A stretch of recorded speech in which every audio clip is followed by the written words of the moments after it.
తండ్రి ఏముందినా నీ నిత్య ప్రేమకు అర్హతే లేదు నాను నేను మరచినా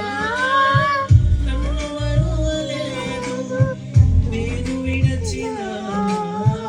నన్ను విడువలేదు నేను మరచినా